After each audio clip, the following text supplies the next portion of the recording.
और आइए खबरों को विस्तार देंगे। सबसे पहले बात पीएम मोदी अपनी विदेश यात्रा के पहले पड़ाव पर बृहस्पतिवार को लंदन पहुंचे। लंदन में ब्रिटेन के पीएम कियर स्टारमर से प्रधानमंत्री नरेंद्र मोदी की मुलाकात हुई। इसी के साथ ही उन्होंने स्वागत में प्रवासी भारतीयों का जबरदस्त उत्साह देखने को मिला।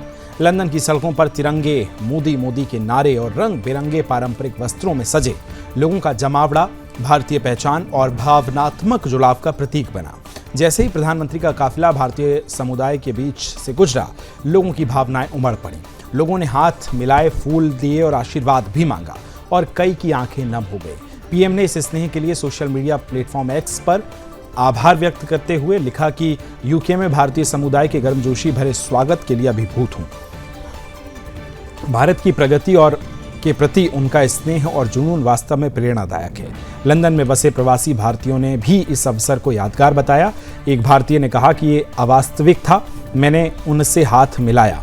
इसके साथ ही प्रवासी भारतीयों ने प्रधानमंत्री के कार्यों की सराहना करते हुए उन्हें प्रेरणा स्रोत बताया और ऑपरेशन सिंदूर जैसे अभियान की तारीफ भी की है।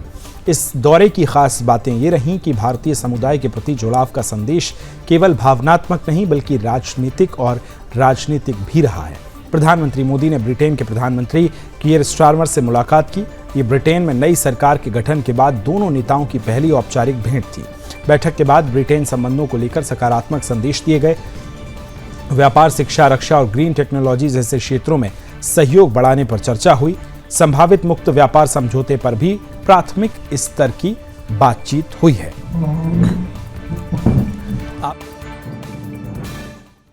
आज हमारे संबंधों में एक ऐतिहासिक दिवस है।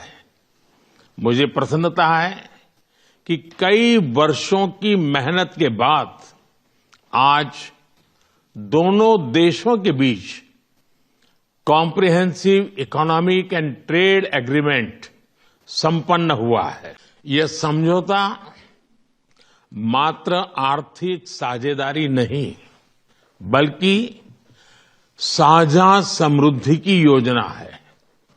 एक और भारतीय textile, footwear, gems and jewellery, sea food और इंजीनियरिंग गुड्स को यूके में बेहतर मार्केट एक्सेस मिलेगा। भारत के एग्रीकल्चर प्रोड्यूस और प्रोसेस्ड फूड इंडस्ट्री के लिए यूके की मार्केट में नए अवसर बनेंगे। भारत के युवाओं, किसानों, मछुआरों और एमएसएमई सेक्टर के लिए यह समझौता विशेष रूप से लाभकारी सिद्ध होगा। फ्रेंड्स, इंडो पैसिफिक में शांति और स्थिरता, यूक्रेन में चल रहे संघर्ष और पश्चिम एशिया की स्थिति पर हम विचार साझा करते रहे हैं। हम जल्द से जल्द शांति और स्थिरता की बहाली का समर्थन करते हैं। सभी देशों की संप्रभुता और क्षेत्रीय अखंडता का सम्मान अनिवार्य है। आज के युग की मांग विस्तारवाद नहीं, विकासवाद ही है। It is a deal that will bring huge benefits to both of our countries, boosting wages, raising living standards, and putting more money in the pockets of working people. It is good for jobs, it is good for business, cutting tariffs and making trade cheaper, quicker and easier. और दोनों ही देश साथ में काम करके wages बढ़ेंगी और वहाँ पे लिविंग स्टैंडर्ड भी बढ़ेंगी और लोगों के हिस्से में बहुत पैसे आएंगे और ये काम और व्यापार के लिए अच्छी होगी। वो टैरिफ काटने से ट्रेड। तो ये दौरा स्पष्ट करता है कि भारत न केवल अंतर्राष्ट्रीय मंचों पर अपनी स्थिति को मजबूत कर रहा है बल्कि प्रवासी भारतीयों के माध्यम से सांस्कृतिक और भावनात्मक कूटनीति को भी मजबूती दे रहा है। लंदन की यात्रा मोदी के वैश्विक नेतृत्व की छवि को पुष्ट करती है। तो ये आप तस्वीरें भी देख रहे थे कि किस तरह से महत्वपूर्ण रहा है। प्रधानमंत्री नरेंद्र मोदी 25 जुलाई को इसके बाद मालदीव्स के दौरे पर भी जाने वाले हैं। लेकिन इस यात्रा से ठीक पहले मालदीव में राजनीतिक और मजहबी विवाद की आग भड़क उठी है। राष्ट्रपति मोहम्मद मुइज्जू के साले और कट्टरपंथी संगठन सल्फी जमीयत से जुड़े नेता शेख अब्दुल्ला बिन मोहम्मद इब्राहिम ने पीएम मोदी को लेकर आपत्तिजनक और भड़काऊ बयान दिया है। शेख अब्दुल्ला ने सोशल मीडिया प्लेटफॉर्म एक्स पर पीएम मोदी को इस्लाम का दुश्मन, आतंकवादी और बाबरी ढांचा तोड़ने वाला बताते हुए लिखा कि उन्हें मालदीव बुलाना बहुत बड़ी गलती है। ये बयान तेजी से वायरल हुआ, जिसके बाद उन्होंने अपनी पोस्ट डिलीट कर दी। अब तक मालदीव सरकार ने इस बयान पर कोई आधिकारिक टिप्पणी नहीं दी है, लेकिन कूटनीतिक हलकों में इस बयान को मालदीव भारत के संबंधों में खटास लाने वाला प्रयास माना जा रहा है। शेख अब्दुल्ला सिर्फ मजहबी नेता नहीं, बल्कि राष्ट्रपति मुइज्जू की पत्नी साजिदा मोहम्मद द्वारा संचालित एक संगठन से भी जुड़े हैं। इस बयान को और अधिक राजनीतिक और पारिवारिक जुड़ाव वाला माना जा रहा है। विशेषज्ञों का मानना है कि यह केवल एक कट्टरपंथी प्रतिक्रिया नहीं, बल्कि मालदीव की आंतरिक राजनीति में इंडिया आउट अभियान की झलक भी है, जिसकी शुरुआत खुद मुइज्जू ने अपने चुनाव प्रचार में की थी। हालांकि इस बयान के ठीक बाद मालदीव के पूर्व राष्ट्रपति मोहम्मद नशीद ने एक बिल्कुल विपरीत और संतुलित स्वर में भारत के समर्थन में बयान दिया। उन्होंने कहा था कि अगर भारत ने मदद ना की होती तो हमारी अर्थव्यवस्था डिफॉल्ट कर चुकी होती। नशीद ने भारत द्वारा मालदीव को समय पर ईंधन, खाद्यान्न और क्रेडिट लाइन देकर आर्थिक संकट से बचाने के योगदान को सार्वजनिक रूप से स्वीकार किया है। 2022-23 के दौरान जब मालदीव का पर्यटन ठप हो गया था तो विदेशी कर्ज सिर पर था, तब भारत ने सक्रिय सहायता दी थी। अब सबकी नजरें प्रधानमंत्री मोदी के 26 जुलाई के मालदीव दौरे और स्वतंत्रता दिवस समारोह में मौजूदगी पर है।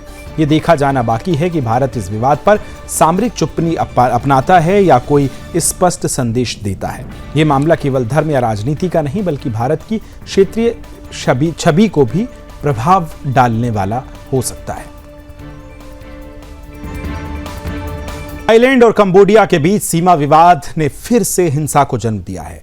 थाईलैंड की सैन्य शक्ति कंबोडिया से कहीं अधिक है, जिससे सैनिकों की संख्या, हथियारों का भंडार और रक्षा बजट भी इसमें शामिल है। थाईलैंड के पास अधिकांश हथियार अमेरिका के हैं, वहीं कंबोडिया के अधिकांश हथियार चीनी निर्मित हैं। थाईलैंड और कंबोडिया ने एक नई जंग की शुरुआत कर दी है। गुरुवार को पहले कंबोडिया ने सीमा पर स्थित शिव मंदिर के पास थाईलैंड के सैन्य ठिकानों पर हमला किया, तो वहीं कुछ घंटे बाद थाईलैंड ने 6 F-16 को ताबड़तोड़ जवाबी अटैक भी किया। दोनों देशों के बीच 2008 से 2011 के बीच जंग हो चुकी है। थाईलैंड को अमेरिका का करीबी तो कंबोडिया को चीन का करीबी माना जाता है। थाईलैंड के पास अमेरिका और यूरोपीय देशों का अत्याधुनिक हथियार है। हथियार के मामले में चीन का मित्र कंबोडिया थाईलैंड से काफी पीछे है। हालांकि चीन के पड़ोस में होने का फायदा जंग में मिल सकता है, लेकिन इस चीन ने अब तक खुलकर किसी भी देश का साथ नहीं दिया है। चीन दोनों देशों से इस मामले में सुलह की अपील कर रहा है। चीन नहीं चाहता कि ऐसी नौबत आए जब उसे किसी का एक पक्ष लेने पर मजबूर होना पड़े। थाईलैंड भले ही अधिकांश हथियार अमेरिका से खरीदता हो, लेकिन चीन उससे सीधी दुश्मनी तब भी मोल नहीं लेता। किसी भी देश की शक्ति 3 पैमानों पर मापी जाती है। पहला, उसकी संख्या कितनी है, दूसरा, उसके पास हथियार किस तरह के हैं, और तीसरा, देश आर्थिक तौर पर कितना ताकतवर है। थाईलैंड कंबोडिया से तीनों ही मामले में काफ़ी आगे है। थाईलैंड की जनसंख्या 7.1 करोड़ है और यह आंकड़ा 2023 का है। वहीं कंबोडिया की आबादी सिर्फ 2 करोड़ के आसपास है। थाईलैंड के पास सैनिकों की संख्या भी कंबोडिया से काफ़ी ज़्यादा है और ग्लोबल फायर पावर के मुताबिक थाईलैंड के पास 3.6 लाख सक्रिय सैनिक हैं। कंबोडिया के पास 2.2 लाख सैनिक हैं। थाईलैंड के पास रिजर्व रूप से 2 लाख सैनिक भी हैं, लेकिन कंबोडिया के पास ऐसा कुछ नहीं है। थाईलैंड का रक्षा बजट $5 अरब का है, जबकि कंबोडिया का रक्षा बजट $1 अरब से भी कम है। कंबोडिया का रक्षा बजट $84 करोड़ है। क्रय शक्ति के मामले में भी कंबोडिया से थाईलैंड काफ़ी आगे है। पर्यटन के लिए मशहूर थाईलैंड के पास हथियारों का जखीरा है। थाईलैंड के पास 72 लड़ाकू विमान हैं, जिसमें से अधिकांश अमेरिका F सीरीज के लड़ाकू हैं। थाईलैंड ने कंबोडिया को मारने के लिए F-16 का पहला इस्तेमाल किया है। थाईलैंड के पास 258 सामान्य हेलीकॉप्टर हैं, तो कंबोडिया के पास इसकी संख्या सिर्फ 21 है। इसी तरह थाईलैंड के पास 7 अटैक हेलीकॉप्टर भी हैं, जो कंबोडिया के पास नहीं है। कंबोडिया के पास 644 टैंक हैं, तो वहीं थाईलैंड के पास 635 टैंक हैं। ग्लोबल फायर पावर के मुताबिक थाईलैंड के पास 16,000 से ज़्यादा बख्तरबंद वाहन हैं। कंबोडिया इस मामले में काफ़ी पीछे है। स्वचालित तोपखाना की बात की जाए तो थाईलैंड के पास इसकी संख्या 50 और कंबोडिया के पास 30 है। थाईलैंड के पास इजराइल का रॉकेट लॉन्चर भी है। इजराइल ने शक्तिशाली ड्रोन भी थाईलैंड को दे रखे हैं।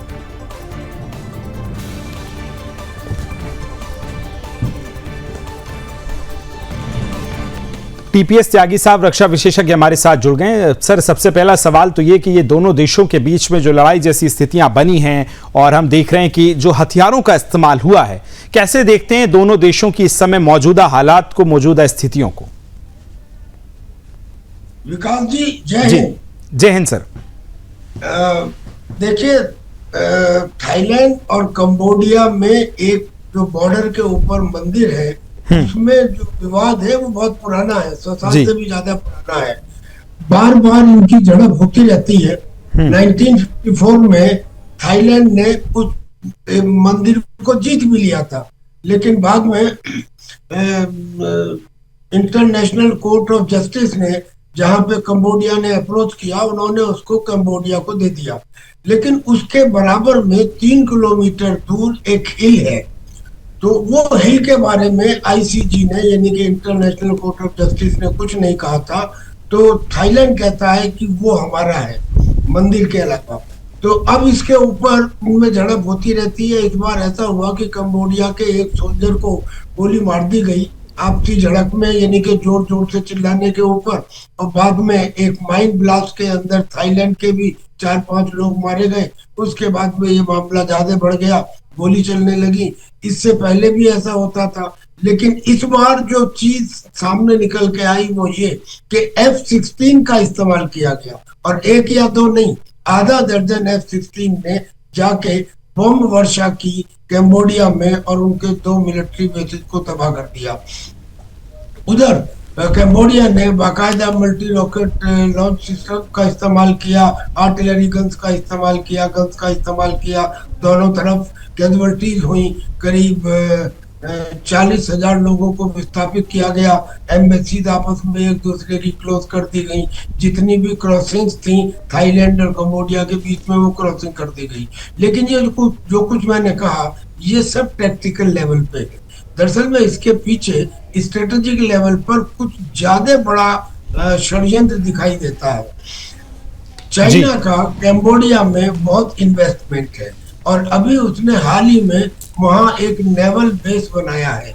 चाइना ने बनाया है, चाइना के हथियार वहां पर डिप्लॉयड है। चाइना ये चाहता है कि वो जो थाईलैंड की गल्फ है, उस गल्फ के थ्रू एक अल्टरनेटिव रूट स्थापित करे, ताकि वो स्ट्रेट ऑफ मलक्का का अल्टरनेटिव ढूंढ सके। स्ट्रेट ऑफ मलक्का जो है वो चाइना के गले की नस है, क्योंकि स्ट्रेट ऑफ मलक्का के ऊपर हिंदुस्तान अपना प्रभाव डाल सकता है और चाइना के व्यापार को वहां से रोक सकता है। इसलिए चाइना हमेशा इसलिए रहता है कि मुझे कोई उसका अल्टरनेटिव रूट मिल जाए, और वो कोशिश कर रहा है कि थाईलैंड की गल्फ से होके ये रूट मिले।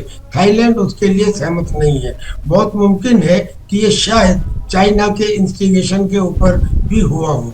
पर अगर ऐसा होता है तो फिर ये भी नहीं भूलना चाहिए कि थाईलैंड के अंदर एक TBCL है।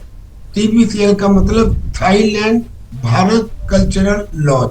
ये वो लॉज है, ये वो TBCL वो जगह है जहाँ पे सुभाष चंद्र बोस ने दरअसल जो सेकेंड वर्ल्ड वॉर था उस समय जो उनकी प्लानिंग और जो उनके ऑपरेशन हुए हैं, उसमें ये चीजें ज्यादातर लोगों को मालूम नहीं है, लेकिन वो थाईलैंड से स्पॉन्सर हुई। यानी कि यूं कहा जा सकता है कि हिंदुस्तान की स्वतंत्रता संग्राम में थाईलैंड का हमारे साथ बहुत सहयोग रहा है। तो एक किस्म से थाईलैंड हमारा कैम्बोडिया के मुकाबले एक बड़ा मित्र है, सांस्कृतिक दृष्टि से भी, और जो स्वतंत्रता संग्राम में उसका सहयोग रहा है उसकी वजह से भी। तो मगर एक और इतिहास ये बताता है कि ये झड़पें जो कैम्बोडिया और थाईलैंड में हुई हैं वो हमेशा होती रहती हैं, 2-4 दिन के अंदर खत्म हो जाती हैं। लेकिन सर सवाल वही कि हम लोग शांति प्रिय लोग हैं, शांति की हमेशा बात करते हैं। थाईलैंड ताकत में वाकई कंबोडिया से आगे, इसमें कोई शक नहीं है, लेकिन 2008 से अभी तक 42 मौतें हो चुकी हैं। जब भी कोई जिस तरह की 2 देशों में लड़ाई होती है, आपसी टकराव होता है, वहां के जो स्थानीय नागरिक हैं उनको झेलना पड़ता है। क्या भविष्य आपको नजर आता है? चीन की जो आप बात कर रहे हैं, चीन ने जिस तरह से आज अपने बचाव की बात की है, उसकी शांति की भी बात की है, क्या भविष्य नजर आता है इस लड़ाई का? सर देखिए, मुझे नजर आता है कि एक कंडक्शन इफेक्ट होता है, यानी कि अगर आप एक गिलास में पानी गर्म कर रहे हो तो उसके पास की हवा भी गर्म हो जाती है। इस समय दुनिया के अंदर 10 वार फ्रंट खुले हुए हैं। अगर आप देखें तो बाकायदा चाइना हो या ताइवान हो, उनका एक फ्रंट है, रूस यूक्रेन का एक फ्रंट है, अमेरिका ईरान का एक फ्रंट है, और इसराइल के तो 6 फ्रंट है, यानी कि चाहे लेबनान हो, चाहे यमन हो, चाहे गाजा हो, चाहे सीरिया हो, ऐसे फ्रंट खुले हुए हैं। तो दुनिया में इस समय एक ऐसा एटमॉस्फेयर है कि ये युद्ध जो कंबोडिया और थाईलैंड में शुरू हुआ, ये खत्म हो जाता पुराने समय के मुताबिक, लेकिन इस समय बाकी जगह के एरिया को देखते हुए लगता है कि ये आग एकदम खत्म होने वाली नहीं है, शायद ये और आगे अभी बढ़ सकती है। लिहाजा जैसे पहले 2-4 रोज में खत्म हो जाया करता था, इस बार ऐसा प्रतीत नहीं होता। और कारण उसका सिर्फ यही है कि पूरा जो ग्लोबल एटमॉस्फेयर है, आप इसे कह सकते हैं सर, इसको ये कहना थर्ड वर्ल्ड वॉर, ये थर्ड वर्ल्ड वॉर तो असलियत में शुरू हो चुका है। कोई ऐसा तो नहीं है कि किसी वर्ल्ड वॉर के शुरू होने में कोई स्पेसिफिक क्राइटेरिया हो। क्राइटेरिया यही होता है कि बड़ी बड़ी सुपर पावर्स उसमें इन्वॉल्व हो। क्या रशिया इन्वॉल्व नहीं है? क्या चाइना इन्वॉल्व नहीं है? क्या अमेरिका इन्वॉल्व? वाकई बहुत महत्वपूर्ण बात सर आप कर रहे हैं। फिलहाल मेरे पास समय की कमी है, मैं जानता हूं एक लंबी चर्चा इस पर हो सकती है, हम जुड़ेंगे जरूर, इस पर एक लंबी बातचीत करेंगे। फिलहाल बहुत बहुत धन्यवाद टीपीएस त्यागी सर, हमेशा की तरह विस्तार से खबरों को बताने के लिए।